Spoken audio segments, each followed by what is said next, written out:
Alisyn Camerota, welcome to the show. Thank you, Dan. It's such a pleasure to be with you. Likewise. This is probably not the most germane place to start the interview, but I can't help it that you start the book by making this confession that you don't like breaking news. And I felt very seen in that moment. I, like you, well, you still are a broadcast journalist. I was for 30 years. And maybe there were times when I liked breaking news, but I'm not sure I ever did. And so I don't know if I've ever even admitted that publicly. So tell us, why do you not like breaking news? Well, it's funny that you've never admitted it publicly, because I felt ashamed as well to admit it publicly. Like, for broadcast journalists, we're supposed to be news hounds. We're supposed to have this adrenaline rush and love breaking news and have our bag packed at all times. And I never felt that way. And I think it's anxiety. You know, if we're just going to jump in there, it makes me anxious. And, Dan, in listening to so many of your podcasts and in knowing you a little bit as I do, I think that it's funny how many anxious people choose broadcast journalism because they're completely, counterintuitive. Nobody who's anxious should ever become a TV anchor or reporter. I mean, it just is so anxiety provoking. That breaking news, something horrible's happening somewhere. I have to grab a bag. I'm not going home. I'm running to the airport. I'm getting on a plane. It always made me feel like maybe I'm not coming home. There was always some horrible terror attack or something that I was flying off to, and that made me think about my own mortality. And it's just not, I don't know why we, people who tend towards anxiety even were attracted to this business, but it's very strange that you and I listened to your conversation with Elizabeth Vargas, that we ended up, because it's just very, very, it's made for people who know how to manage that level of anxiety. Do you have any theory about why so many anxious people do what we do? It has nothing to do with our anxiety. It has to do with that other void, gaping hole that we're filling. I mean, I'll just speak for myself, that I know that it was because I wanted to be seen and heard so much as a child. I so wanted validation. I so thought that being on TV would give me value, give me financial security, make people love me. I wasn't calculating the anxiety that would come along with breaking news. I was just making that calculation.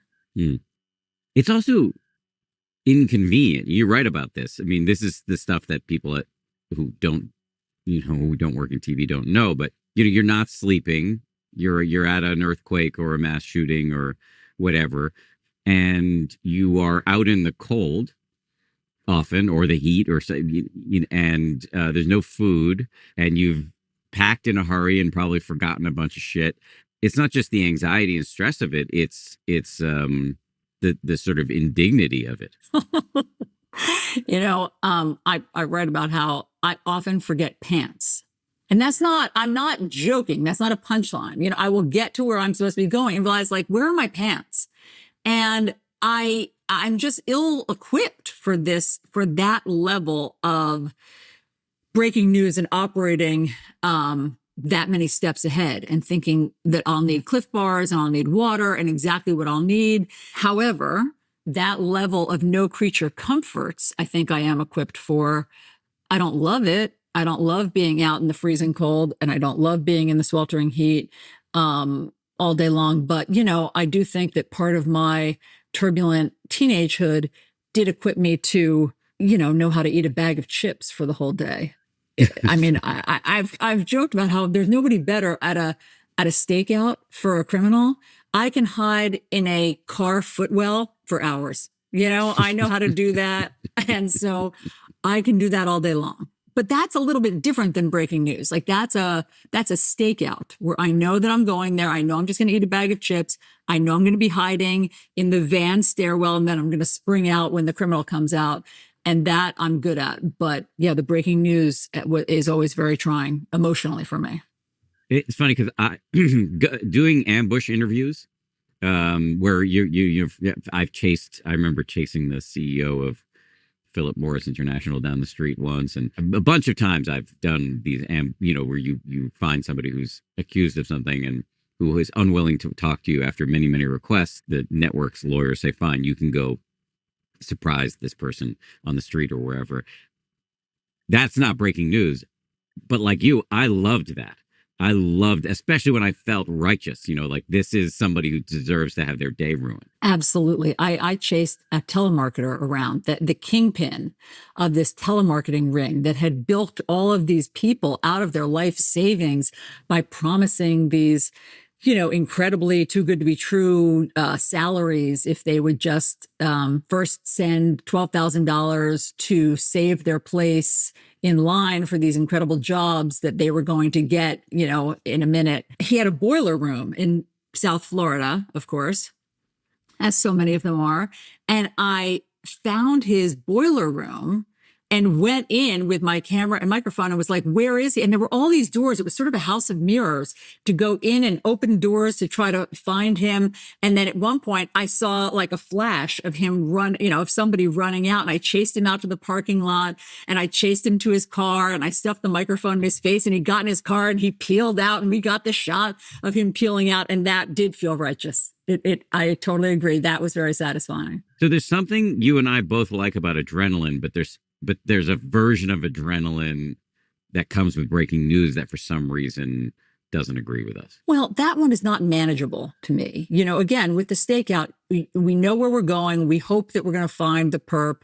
But with breaking news, it's just really, I find, out of your control. And I also don't like landing. There were some breaking news that I would do where I would fly. The breaking news would happen.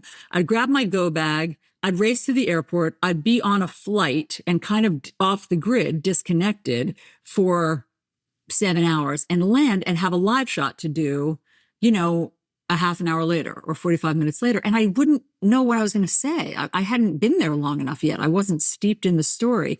And that really makes me anxious. I really like to get my arms around a story first. I love the storytelling part of our jobs, your former job. Well, your current job, actually. I love the storytelling part of that, but I don't love when I don't know the story yet. Yes. Yeah. You said it better than I could have.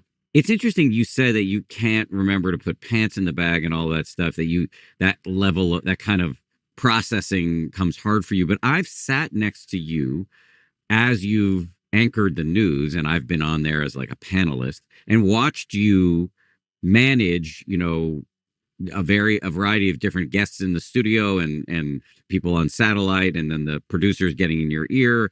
I've watched you. That's pretty high level processing that would seem to be able to accommodate the packing of pants. Well, thank you for that. I consider it totally different. That's a climate controlled studio. That's where I know you're going to be my guest. It wasn't like somebody you didn't just parachute down next to me and somebody said like, talk to Dan. Like, I have my notes in front of me that you probably saw when you were sitting next to me. I cling to. I have prepared for that interview. I have written out questions for you. I'm listening as you, the newsmaker or the guest or the analyst, are talking to me, and I know what subject matter we're going to talk about. It's just totally different for me. Whereas, okay, really, if you're asking me to analyze this, I think I forget pants and a laptop charger because I don't like breaking news. I mean, I think that this truly is me applying the brakes. I think I'm just being resistant to breaking news. And I think if I don't bring pants to work, there won't be breaking news. And then invariably there is breaking news, and I just have to fly off.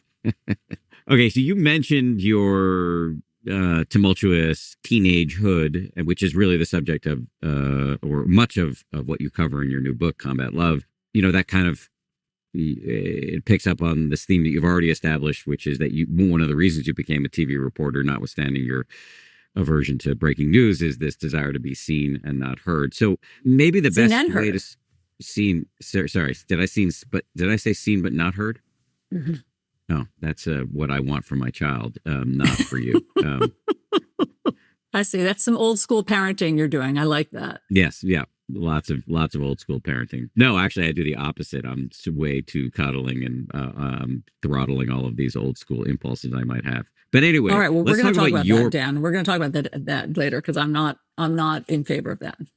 Okay. Well, we should talk about that. But let's start with your parents. Can you just do some character sketches, do some storytelling? Who Who are these people? My parents were both intellectual stars. My father could speak fluently 6 or 7 languages. He went for high school to a all boys school in Philadelphia that you had to be invited into. It was invitation only. He was first in his class at the Army language school. My mother was first in her class in a huge Philadelphia public school. She thereby earned a full scholarship to University of Pennsylvania. They were both attractive. They were both magnetic. They were both charismatic. People really liked my parents. And I was very proud to be the daughter of my parents. I was always proud to be seen with them. I could see the kind of magnetism that they had and other people who wanted to be around them. And that was a nice position of stature for me. I was an only child of these two parents who, you know, I think at times had some narcissistic tendencies. For the time that I was there, a projection of them, it was great. And they, you know, had nothing but sort of adulation and adoration for me. And then when I, as a teenager, wanted to go in my own direction, I think it was harder for them to sort of recognize what path might be best for me. So what happened in your teenage years? My parents got separated when I was 7. They got divorced when I was 8. And I was one of these kids. I don't hear about kids like this very often, but I was relieved.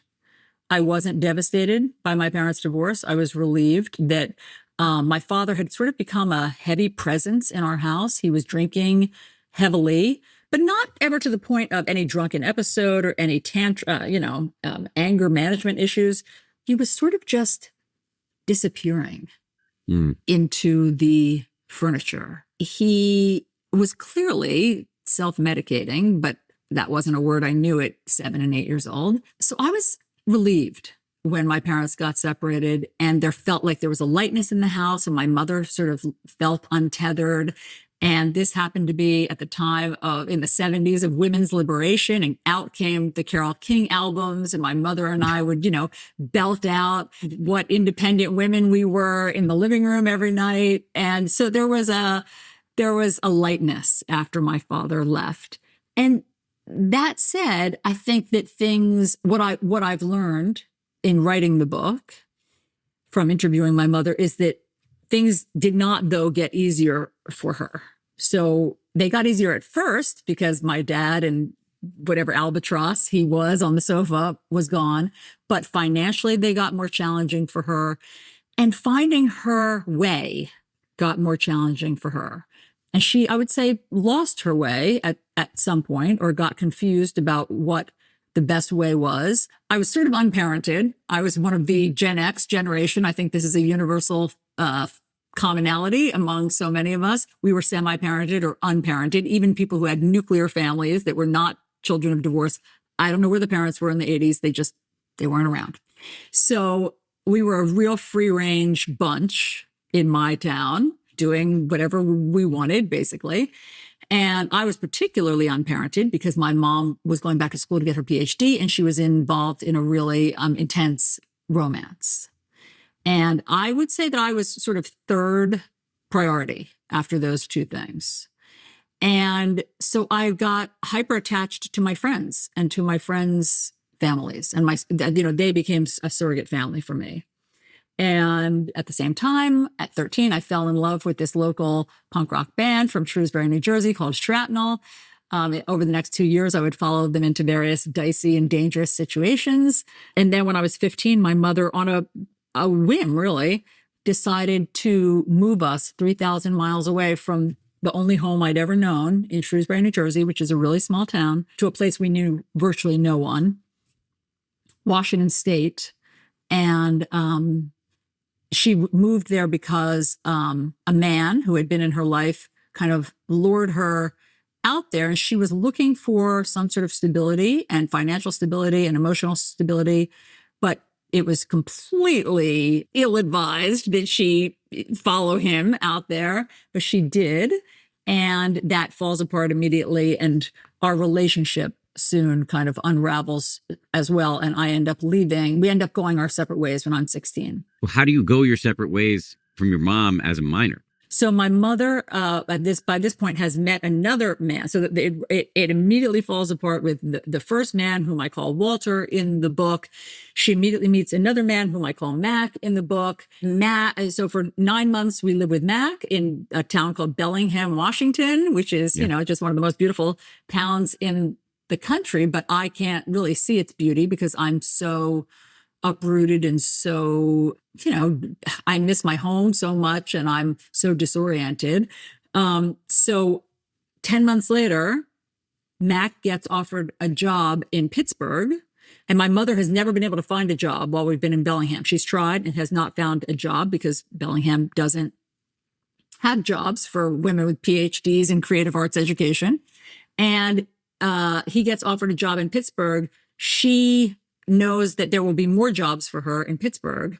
And they sit me down and say, we need to move to Pittsburgh. And I say, I'm out. I'm going to go my separate way. I'm not going to move again.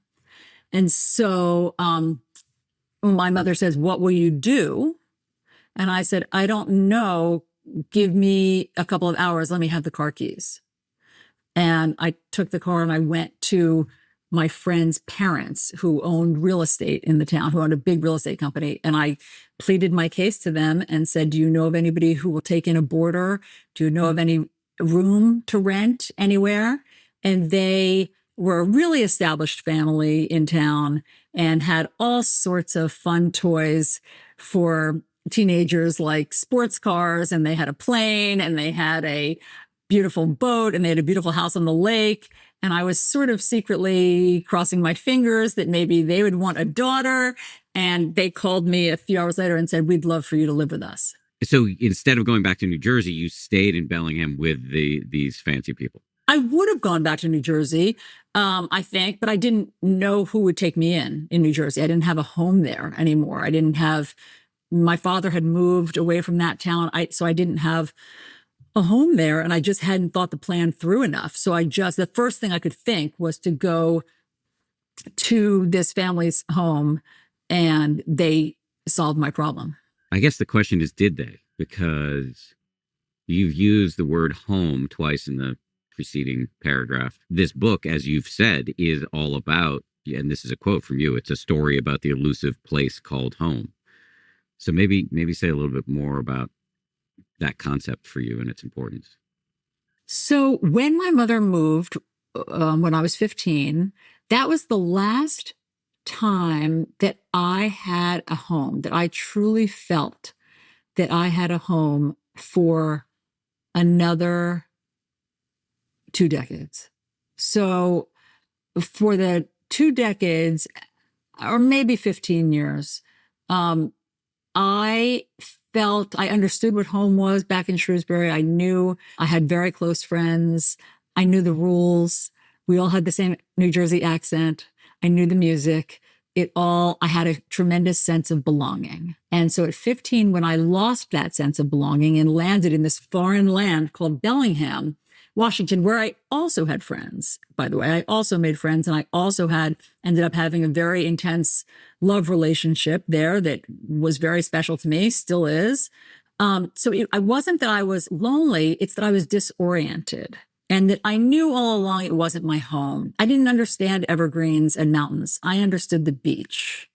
And I didn't understand skiing. I had never skied. That's what everybody did there all day long, all weekend long. I think other people are more adaptable than I am, but I didn't ever embrace it really as home.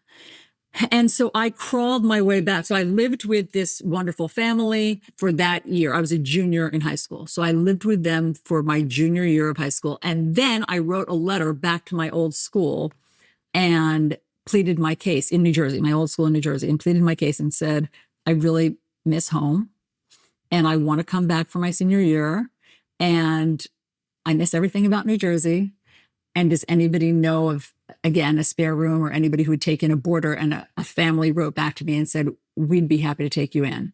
So I went back for senior year. And I think of that senior year when I was 17 as one of the best years of my life, really. And I've had a lot of great years. I mean, I've had a very lucky life and I have a very happy life. But I think of that as a victorious year. of coming back on my own and of making my way back. I think of it as, in the book, I equate myself to like Odysseus, because I knew the struggle of crawling your way back home and the sort of hero's return that I was met with. And it was really glorious. And then I went to college, and it took me and I left New Jersey and went to Washington, D.C.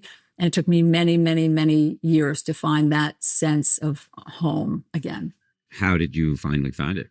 Well, interestingly, and here's where you come in, Boston. I did have a sense of that in Boston. And there, so after living in Washington, D.C., where I never felt at home, I never felt like that was really my place, I had sort of some peak experiences as a teenager in Boston. And I had it in my head that I wanted to live in Boston and I wanted to move to Boston. I sort of, in the book, I write about this psychic predicts that I'm going to get this great job offer someplace cold and snowy.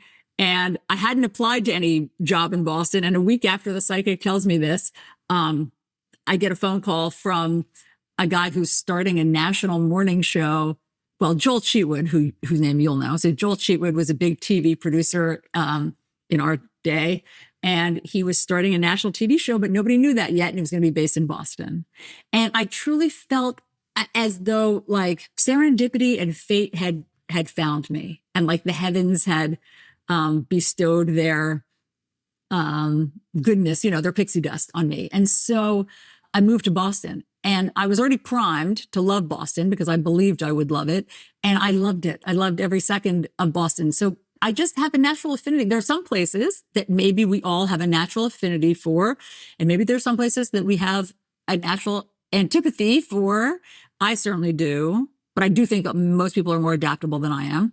So that was when I was 29, and I really felt at home in Boston also. I loved my apartment. I made close friends. It was an intense experience, and I stayed in Boston for many years, and I did feel a sense of home there.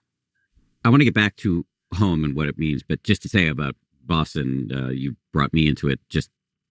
So I have a memory, and I've said this story to you before, but I remember my first day. I had spent my early 20s in Bangor and then Portland, Maine. And then I got a job in Boston at not even one of the big stations, at a cable station. So it was called New England Cable News. And then I was 25 at the time. And my first story they sent me to, you were covering it. And I remember you were, to me, like the apex of sophistication. In my mind, you were wearing leather pants. You were definitely more senior to me Awesome. You had been on the ground in Boston for a while and were a more experienced reporter. And I did not have the courage to talk to you at all. But I remember that experience very clearly. This makes me so happy on so many levels, Dan. First of all, I like that I'm leather Tuscadero in your memory. That makes me so happy that I'm just out. Like, was I smoking a cigarette? That's how I'd like to be seen also. Like, I hope I had on like spiky stiletto boots, leather pants. I hope I was like smoking a cigarette in some sort of like wisecracking, ace reporter way. I assure you that's not what I was wearing. And I love that I tricked you. I love that I tricked you into thinking that I had the whole thing wired and set. But it is true that I did feel comfortable in Boston, and I did like reporting in Boston and my job there. And it was a really good chapter. You seemed utterly in command, and I felt like an imposter. So that's my memory. Leather pants notwithstanding. Fantastic. So, back to home. Like, what do you mean by home? What does that concept mean to you? It means a place where you feel that you belong. It means a deep sense of cellular belonging. It means that you understand the language and the music. And it means definitely home is twofold for me. So it's a place that looks and smells a certain way. And often in my head, that is Shrewsbury, New Jersey, or Monmouth County, New Jersey. But when I go back to Shrewsbury, which I did many times to write the book, to research the book, if my friends aren't around me, from that time. If I'm not surrounded by my friends, it's missing a little something. And if my friends are around me, but we're in a different place, like I go to a bachelorette party with them and we're in New Orleans, or we go to, heaven help us, Las Vegas, that's not home either. So it's not just my circle of friends that I'm with, and it's not just the location. It's the melding of those where I get my full home hit. So that's what I mean by home, basically more than the physical structure over my head. Because when I moved back, when I was a senior, when I clawed my way back, when I was 17, I didn't really have my own home, but I still considered myself home. So it's people in place, the combination. Do you have it now? And if so, where? Is it your home, the physical structure in Connecticut? Is it your workplace, CNN? Is it both? Is it neither? It is the physical structure where I live in Connecticut with my family. So here, I'm less attached to, I love the town that I live in, and it's very beautiful. And when I drive through the streets, I'm often struck by its beauty and how lucky I am to live here. But there's a beach here in the town that I live in. And it's when I go to the beach and I smell the salt water and I hear the seagulls and I have my feet in the sand that I go, oh, this is what I mean by home. It's a sensation of the childhood and teenagehood beach. That's a big home trigger for me. But now it's my physical structure of home where my family and I live, because I didn't have that for so long. I didn't have my own home from the time I was 15 to the time I bought a place in Boston at 33. So I really like having my dishes stacked in there where they belong, in the cabinet where they belong, and being able to find the shirt that I'm looking for. Like things being in their place means a lot to me. And I see the significance of that for home. Yeah. I mean, that can sound superficial, but it has significance, doesn't it? For me, it does, because again, like I lived out of, I was moving around. I was always moving around because I was always looking for, like, where's the next place that I'll be living? Where am I going to be paying rent? Who's going to take me in? I was sort of always relying on the kindness of acquaintances and their families, or friends and their families, and just having my own structure, my own place, my own bed with my stuff around me is just very powerful to me. I don't really take that for granted. Maybe that's the groundlessness that neither of us likes about breaking news. I think that that's a good point. I don't know what even to visualize when we're heading off for breaking news, particularly if it's in a foreign land of some kind. I can't even visualize where we'll be, or where we'll be staying, or what we'll need, that kind of thing. Let me just go back in time to your teenage years. One question that came up in my mind as you were recounting going your separate ways from your mom is, like, what was your mom thinking? Why did she agree to that? Were you consulting her as you then wrote the letter to New Jersey and then went and lived there? And how was she okay with that? I can't imagine allowing my son to do something like that. Well, here again, you're not a parent of the 80s. In the 80s, I knew some kids who didn't live with their parents. It wasn't as foreign a notion as it is today in our helicopter world. So that's first. But second, and more importantly, my parents always gave me tremendous freedom. I had a lot of freedom. For an only child, I probably had the most freedom any only child has ever had.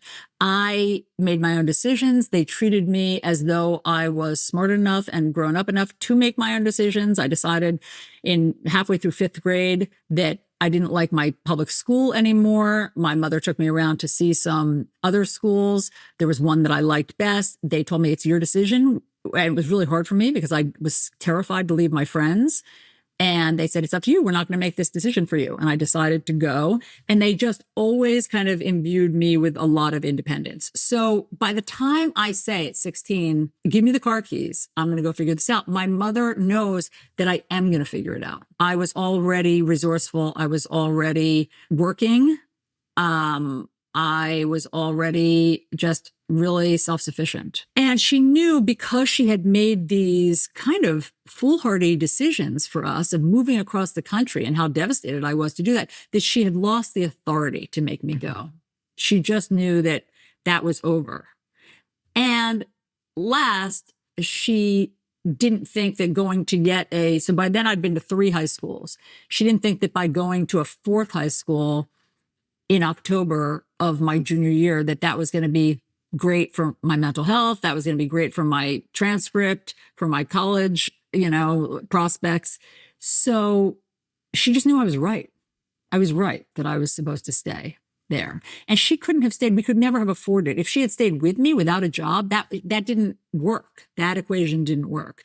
So it was really the only choice. And it was the choice at that point that I wanted. That all makes sense, I guess. But you did reference earlier, and I think this is a bit earlier in the chronology, you're hanging around this punk band Shrapnel, whose song Combat Love you named the book after. And you used the words dicey and dangerous to describe some of the situations in which you found yourself. So this independence, which I want to come back to, because I think we can make a real case for it, and the lack of independence being, part of one of the points of origination for the anxiety we're seeing among children these days. But this independence it's a double-edged sword, and you found yourself in places you probably shouldn't have been. Yeah. So I had more confidence than I should have. I had more confidence, and I had more independence and less supervision than I think any of us would be comfortable with our kids having.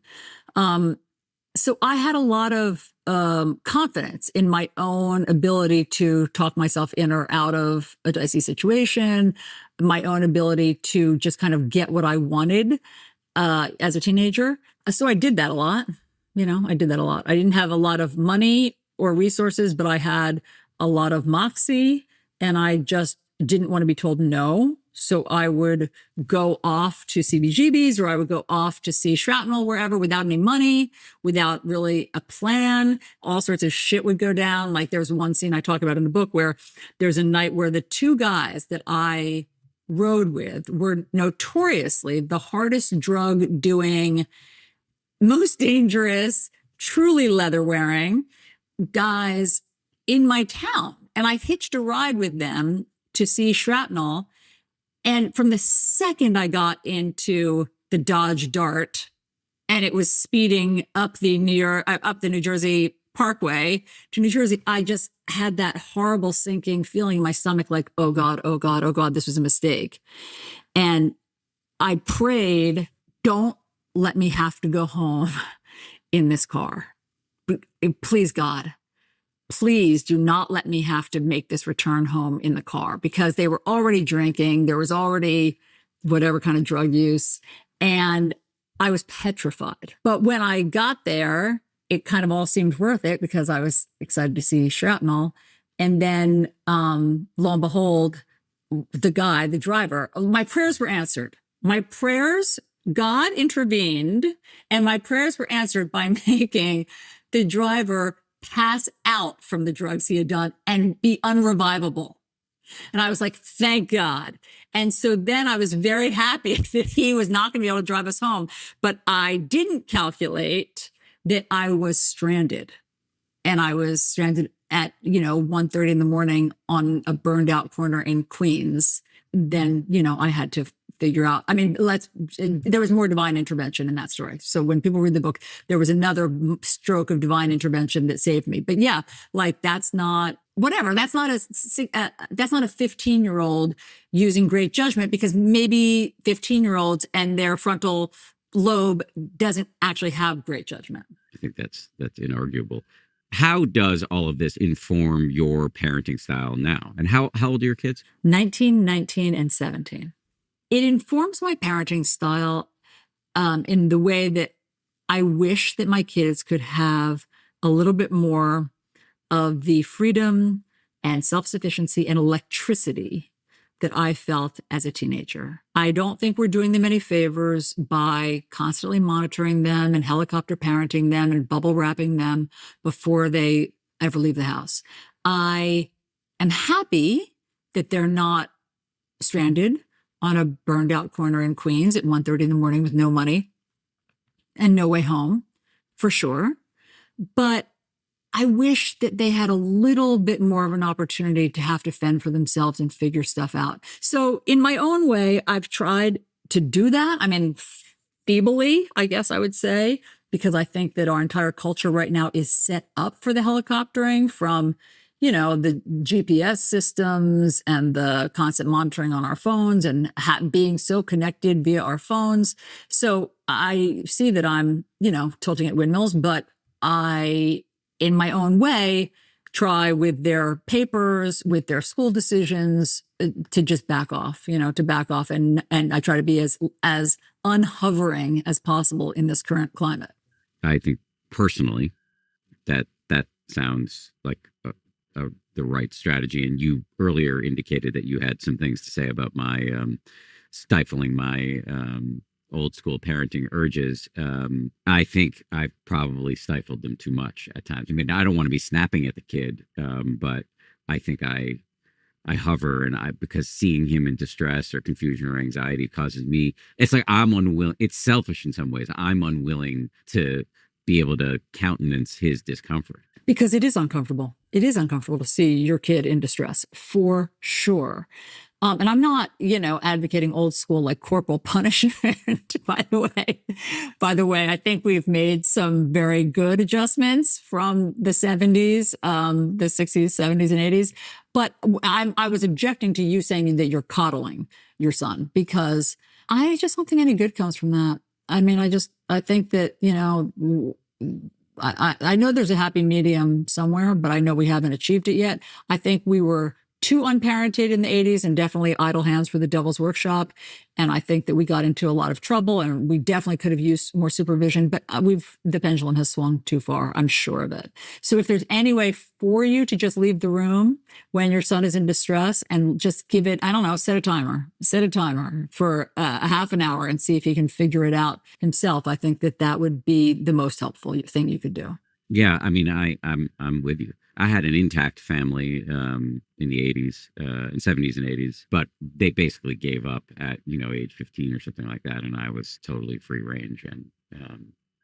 And do you think of it as fondly as I do? I mean, did you like that style?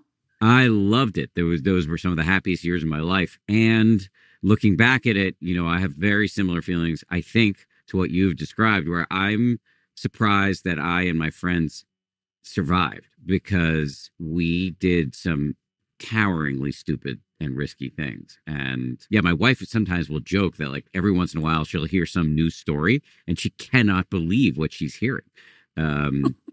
And it was very similar. I mean, it was a suburban. I grew up in suburban Boston. You grew up in suburban New Jersey. It was out of control, and so I was great, and it really prepared me for journalism in some ways.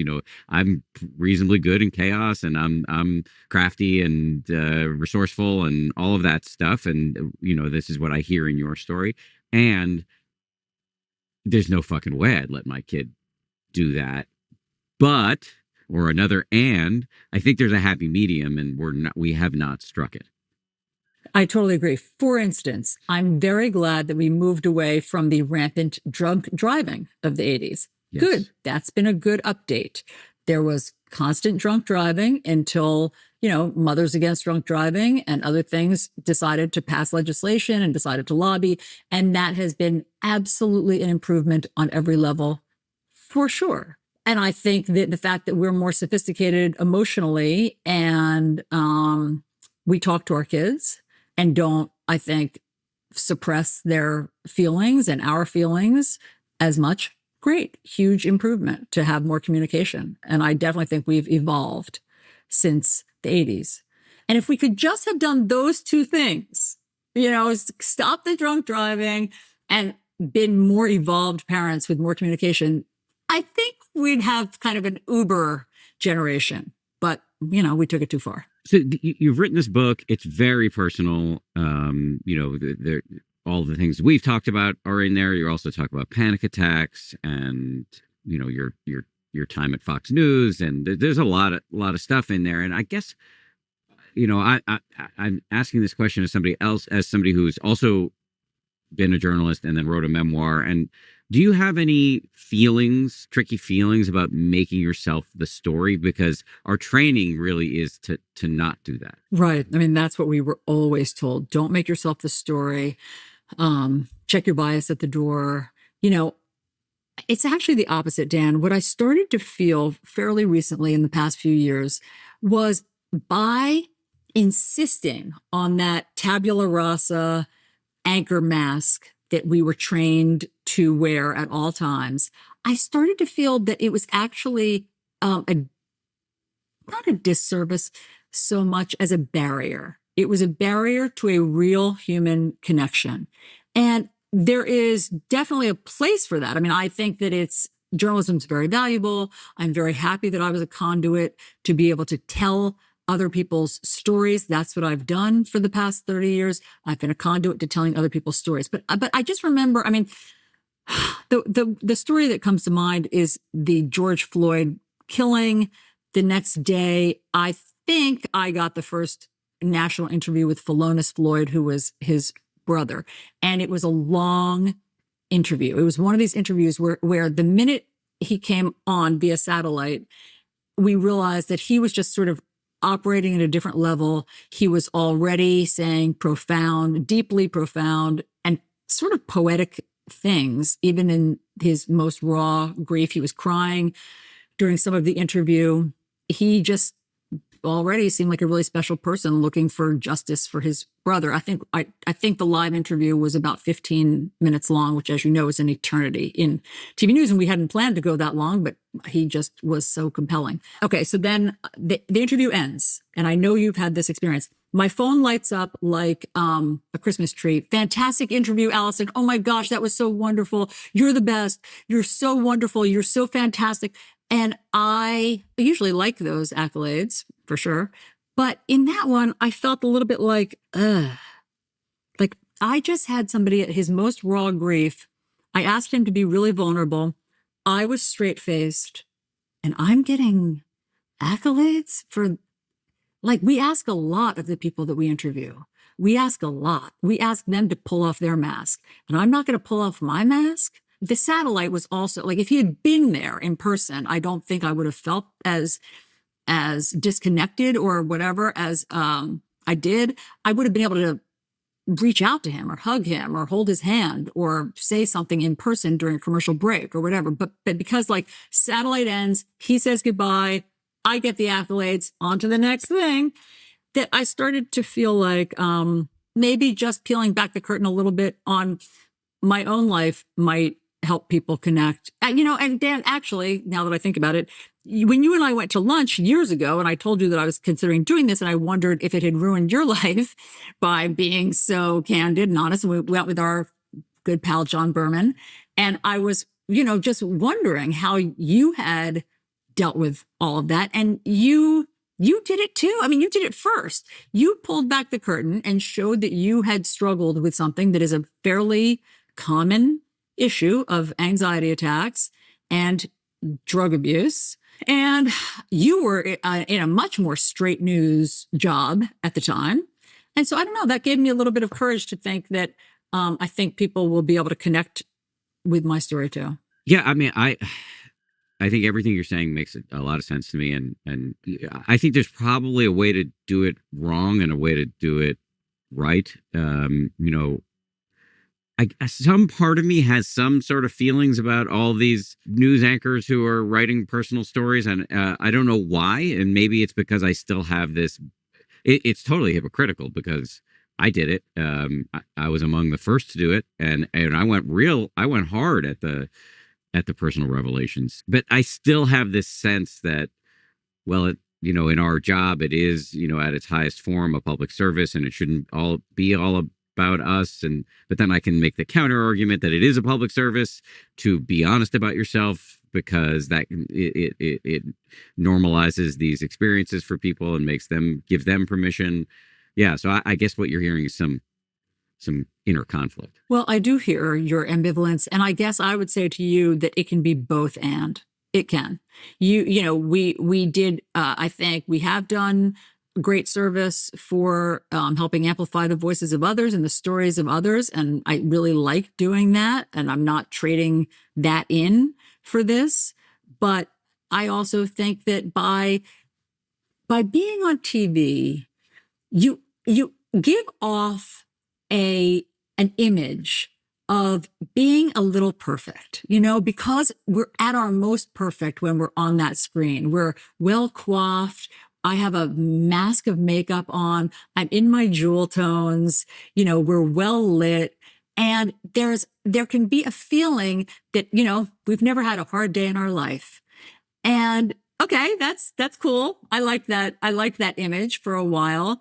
But I do think that when you peel off the mask as you did in yours, I don't know. I think that at some point you end up helping an entirely different audience of people. As you say, you normalize these problems. If even your perfect anchor man has these issues, well, then I guess it's okay for other people to talk about having these issues. Yeah, I think that's when it goes right. And the question is, are there times when it's just self-centered and self-aggrandizing? I don't think that's the case with you. I worry about it a little bit with myself.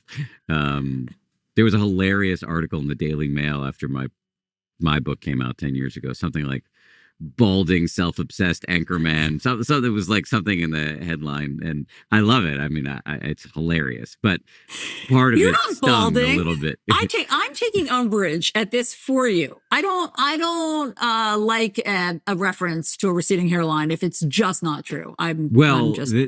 They were picking up on the fact that in the book I did a lot of whinging about fearing that I would lose my hair. So it in their defense.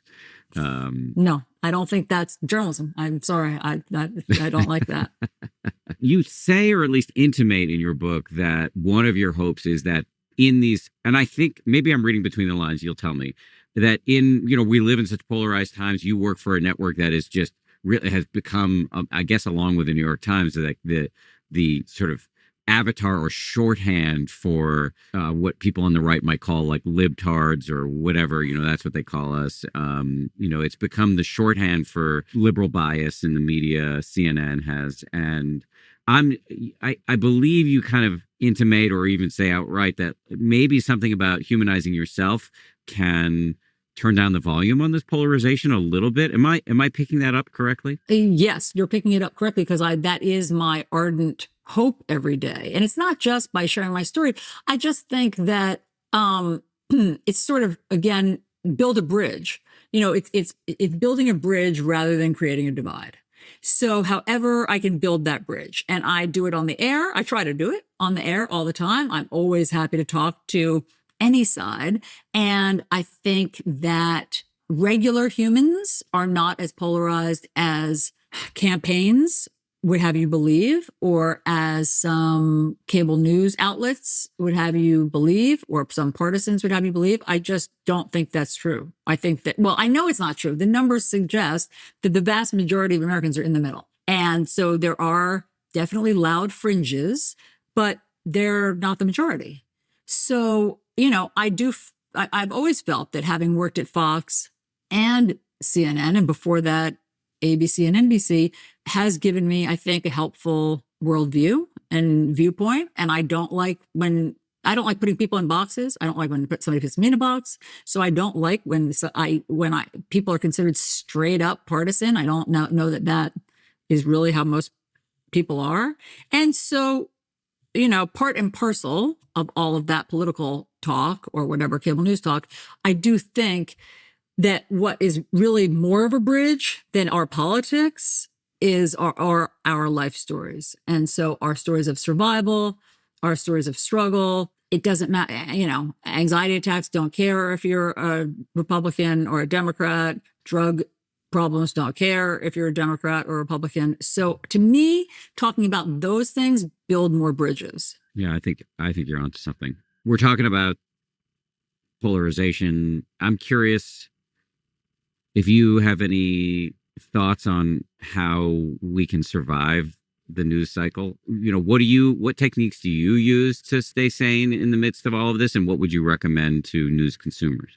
Well, I mean, if you want to get into, self, I guess it is a little selfish on my part to have been able to bow out of this news cycle right now to be on this book tour. That has been kind of self-sustaining for me, because I've been so much happier to talk about anything in the book, to be able to talk about the search for home, to be able to talk about abandonment issues, to be able to talk about, drug addiction, to be able to talk about being broke, being, wrestling with depression or despair, any of that stuff. Again, to me, being able to be out in the world and talk about that stuff, which I think is more important to humans and to all of us than how you vote, has been a really nice, in some ways, respite for me. I mean, I know those are hard issues, but I just think they're more meaningful right now. When a true partisan comes up to me and really wants to engage, I sometimes say, like, please stop spewing your politics onto me. I'm not that interested in how you vote. I don't find that to be the most interesting thing about you. I'm happy to talk about the first concert you went to, or what music you're listening to now, or how, like you just said, like what you do for, self-help. But I don't care about, it's not I don't care about people's politics. It's no good can come, I feel, from engaging or trying to talk sense into somebody. So I just try to avoid that. To the second part of your question about what I do for my own kind of wellness, I know it's blasphemy, Dan, to tell you this, but I don't meditate. Because I thought you were going to say I don't watch the news.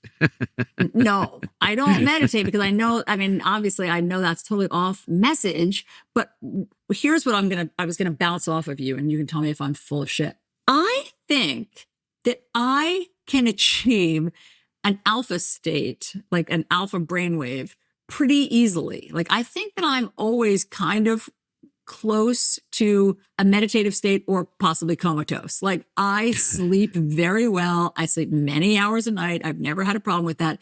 And when I'm feeling overwhelmed by the news cycle, or just my job, the hours of the job, I lie on my bed and stare out at the window and stare at, like, a leaf gently blowing in the breeze.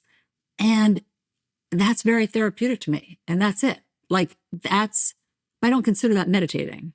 Your thoughts? Well, first, just to say, I'm not the arbiter or referee here. I often go back to something that my meditation teacher, Joseph Goldstein, says, which is like, whatever works. I'm not very prescriptive, and I don't like judge other people's mental health. But the fact that you're sleeping well says a lot. And the fact that you seem, if your subjective experience is that your default mode is reasonably serene, notwithstanding the fact that we discussed, plenty of tumult in your inner life over the course of your life. But, if what you're saying right now is that, generally speaking, it's not hard for you to generate these alpha waves, I take you at your word. And I would say that the lying on the bed and staring out the window, if you're not in rumination or fretful projection, but you're actually watching the undulation of a leaf or something like that, well, that is meditation. Meditation is just like being awake to whatever's happening right now. So, yeah, I guess that's a. I don't want to be approving or disapproving of people's inner lives, but it is kind of an approval. Well, thank you. I appreciate that. And I appreciate how you framed it, because I really didn't know what I was doing. I mean, I never had thought of that as meditation until I was listening to many of your podcasts. And I thought, is that what I'm doing? So I appreciate you framing it that way. I do feel that a lot of this is hard won, because I definitely don't know that I was always built this way. I have achieved it now, but it's after years of wrestling with depression. My depression was situational, so I didn't wrestle with it for years. Over the years, I had a few bouts of depression and despair. And as we've talked about, I had some anxiety attacks. So I am in a serene place now, definitely. But I don't know that that was always my nature. I just learned through having to live through it, how to come out the other side of it. That makes a lot of sense. You said before, you made the joke, this is going to be blasphemy. I'm going to say I don't meditate. And I rudely interrupted you to say, I thought you were going to say you don't watch the news, but as a recommendation for people with regard to how to survive this difficult news cycle, which again has, like war, climate, presidential politics all rolled up into a dumpster fire. One thing that I would say, maybe this is blasphemous for you and less so for me, given that I'm not, being paid by any major media organization right now. But I do think titrating how much news you consume on your phone or on your TV or wherever is important, because, the news is like mainlining the human capacity for negativity bias. We definitionally are focused on, the planes that don't land safely. And so, I think you get a skewed view if all you're doing is watching or reading the news. It's interesting. During the 2016 presidential race and during the Trump presidency, I found that people who came up to me in the grocery store or the airport were highly engaged. They were highly engaged. This was sort of knew what was happening. They wanted to wake up and find out what was happening. It felt very urgent and immediate. And I heard from people all the time. I can't turn it off. I have it on all the time. It's crazy. I can't live without CNN. And people were very grateful to me. Thank you for getting us through it. Thank you for being there. And I felt my purpose very strongly during those years between the Trump presidency and COVID. I felt my purpose every day going into, at that time, I was anchoring the morning show on CNN. Now, what I hear people say is, I had to take a break. I can't watch it anymore. Yeah. I just can't watch anymore. And they're almost apologetic to me because they think that they should be, or that it's some sort of public service to watch the news. And I know what they mean, but I forgive them and I give them permission to turn it off, because it's like what you're saying, our central nervous system can only handle so much. And we've reached our saturation point. We really reached it. I mean, again, this is just based upon what I witnessed from viewers during these years. At the end of the Trump presidency, when every single day during those 4 years felt like there was breaking news and you would wake up and something new and extreme would have happened, I think people took a deep breath at the end of that, the viewers, at least who have spoken to me, and they wanted a break. And now I think they're still experiencing some of that hangover and some of the saturation level. And it's confusing. People have to be engaged, but I don't try to talk people into watching cable news and having it on all the time as they did during those years. You can also read your news for a slower metabolism of it, but you do need to be engaged. I agree. We need to be engaged. It's a dosage question. Back to your story. After having written this book, I guess it's a two-part question. What has the impact for you been of writing this book, and how's your relationship with your mom now? I know your dad has passed. So for me, it's been wonderful. It's been really very, very gratifying. I'm really happy I did it. It was a real labor of love, and I'm so happy on so many levels, so many different levels, that I did it. One of the first ones, and I don't talk about this one, I haven't talked about this much on the book tour, but some of the people, well, several of the people in the book have passed away. Even two people died suddenly and unexpectedly, who were close friends of mine and are in the book. And so part of me feels like this was an important timepiece. It was an important having these stories because they helped me with it. And I feel like I got the truest version of what all of our story was as teenagers and in our youth. And I'm glad to have that timepiece, that time capsule. For myself personally, I'm very glad I did it, because these stories used to kind of haunt me and bang around in my head. And by writing them down, I've gotten a lot more bandwidth mentally. It's gotten out of my head and onto the paper, and that has it's liberated me in many ways from not having to think about it all the time as I did for years. Back to my mother really, really didn't want me to write it. And I heard you say that your mother really didn't want you to write your memoir either. Mothers don't like this. My mother really didn't want me to do it. I've told the joke, but it's not a joke. She repeatedly said, "Can't you wait until I'm dead?" I tried. For a while, I thought, okay, I'll do that. And then she just, to spite me, kept getting healthier, I think. And so by the time she was 84, I was like, that's it. No mas, like, we're doing this. She was really nervous about what her friends would say. She feels guilt about how everything played out. And she has friends who didn't know her then. And she was very, I guess, embarrassed about how they would think of her. And lo and behold, they still love her and they feel for her. And it's probably only going to strengthen their friendships. And it's all actually worked out. One last question, which is totally random. I made a note of this earlier in the conversation. You were talking about being back with your friends in Jersey and hearing their accents. And what happened to your accent? It was beaten out of me. So when I moved to Bellingham, so I'm 15 and I moved to Bellingham, and people would come from miles around. Okay, maybe that's an exaggeration. From other hallways in the high school, people would come and be like, "Let us hear you talk. We hear you have an accent. Talk for us." And what they loved when I said, there were some words that they loved that I said, store. When they say store, it's not two syllables. Like in Bellingham, they say it with one syllable. But from New Jersey, you say store. Like, I'm going to go to the store. Store. Yeah. It's hard for me to say it now, but it has two syllables. Hawk, Hawk, hawk is how I used to say it. Now I say it a little bit more like hawk.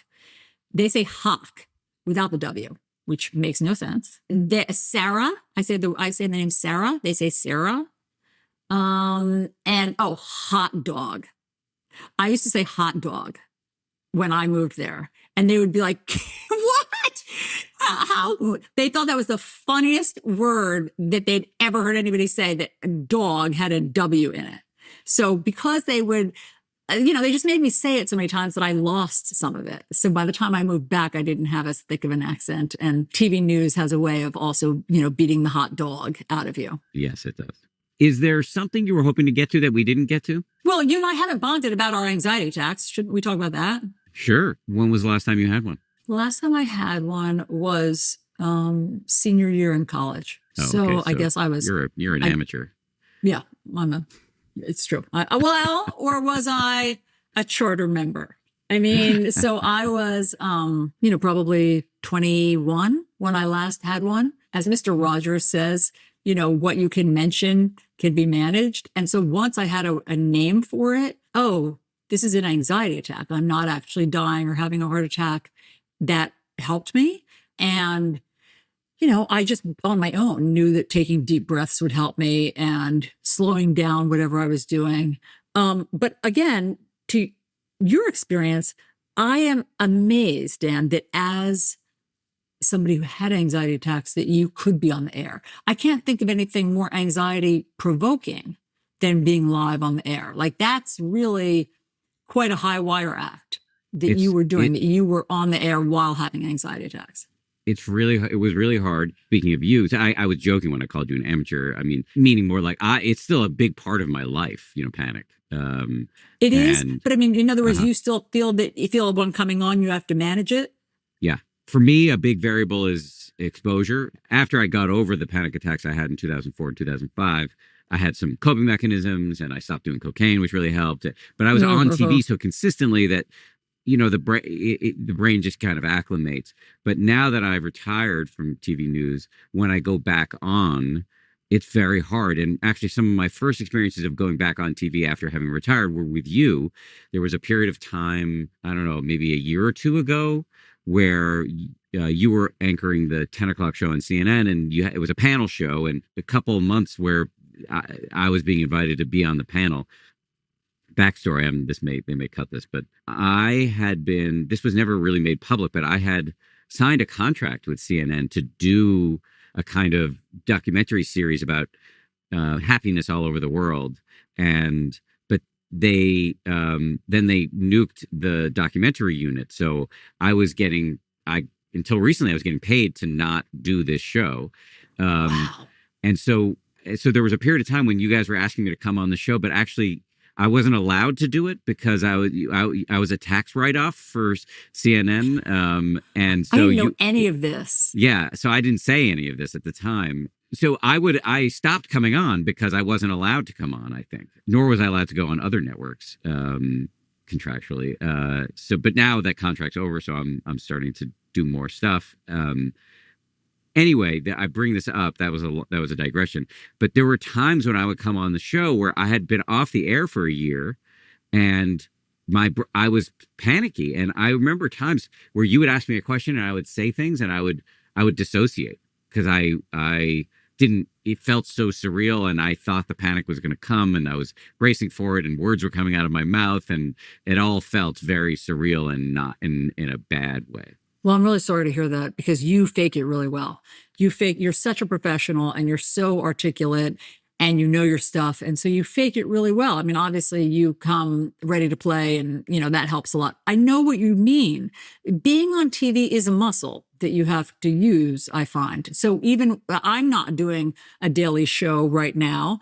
And when I go back on TV on somebody else's show, because I'm not using that muscle every day, I know what you mean. It's I have a little bit of a disassociative situation that happens. So I hear myself talking, I see myself looking at the camera, but I don't ever think it's going to spiral into a panic attack anymore. But I know what you mean about how they feel sort of the same. There are definitely body, sensations that feel the same in that moment. Yes, and for me, because my brain is very good at panicking, and I still do have panic attacks. That it really is a clear and present danger. So I have to. There's a lot of things I have to do. Sometimes, like I just did a little bit of press around the 10th anniversary of my book, and one of the things I did was have my wife come and stand behind the camera on Good Morning America and The View, and so I could just see her, and it just made me comfortable. That's so nice, Dan. I mean, that's so nice. That's beautiful that she, speaking of home, I mean, obviously exactly. She gives you some sort of feeling of safety and comfort and home. And that's so nice that your panic can be resolved with that, with her image. Yes. My son travels with me a lot.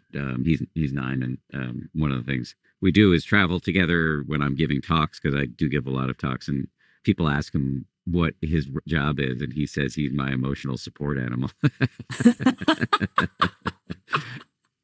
That is so cute. It's very cute. That's really nice. I mean, I think what, my gosh, what a beautiful silver lining, to having anxiety. But I'm sorry. I wish I had known that was so complicated, you coming on. I remember that you kindly, and you can cut this, but you kindly offered Jay Michelson to us, who was so great. I mean, he was a delight to have on, but I was like, God, man, Dan is so involved. He doesn't even care about FaceTime on TV. He's giving it away. Yeah, I mean, part of that is true. I mean, somewhat evolved. I definitely don't have competitive feelings as much as I used to. Jay Michelson, just for the uninitiated, he's been on this show many times. He's an incredible person, meditation teacher, rabbi, journalist, LGBTQ activist. He's got a great Substack right now. And he goes on CNN and lots of other places to opine on the news. Before I let you go, Alisyn, just can you remind everybody of the name of the book and anything else you want them to know about from you? Yeah. So my memoir is called Combat Love. It's a story of searching for belonging and home. You can find it anywhere that you buy books, or you can always follow me on Instagram. That generally tells you where I'll be on book tour and when I'll be on CNN next.